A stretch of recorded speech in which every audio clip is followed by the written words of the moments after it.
How often do you record your own practice?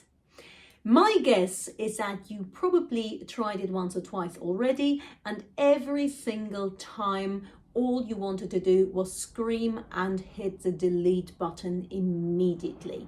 Well, first of all, let me assure you that those emotions are entirely normal, and I don't think there is a musician under the sun who doesn't in some way, shape or form cringe every time they hear one of their own recordings. Why?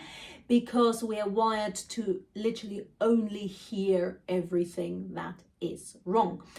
So today I want you to introduce you to 3 different ways to record yourself by using your phone that are actually really effective as diagnostic tools, which is what they should be, and which hopefully won't make you want to smash the delete button straight away.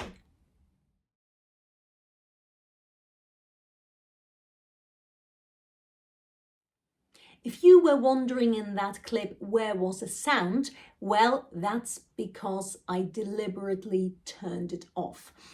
And that is something which I do an awful lot with students in lessons, that I record them and I will play back the video, however, without playing back the sound. Why?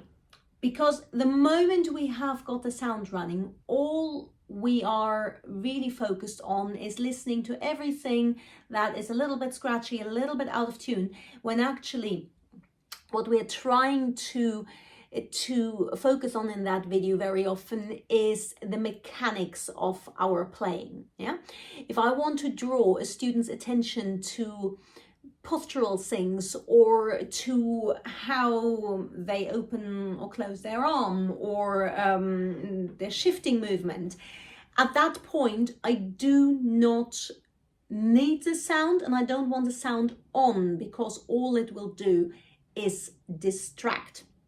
So on your phone, you usually have the option to either have the sound on or off when you play back the video. So really try that. When you want to work on mechanics, focus on what you see rather than what you hear.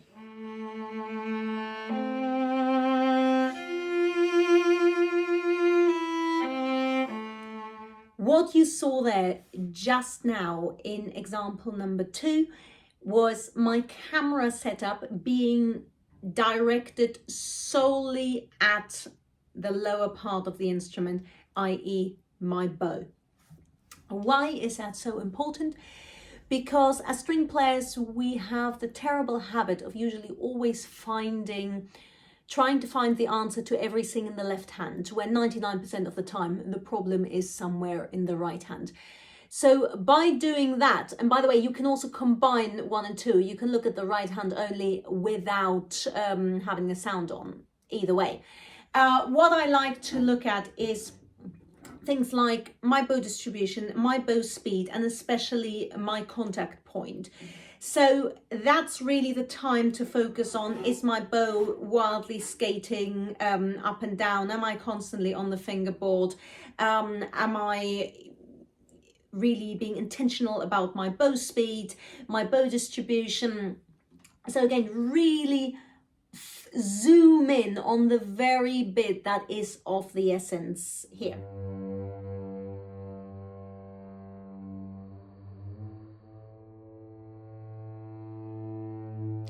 And lastly, there is the slow motion camera. That is another function on your phone's camera, which you can set up, which is really useful for practice, particularly if you want to really break down a complex technical process, like a shift, for instance, or string crossings, and you really want to work very microscopically on seeing exactly, okay, at what point perhaps is something not going right, and you can really zoom into very small details there.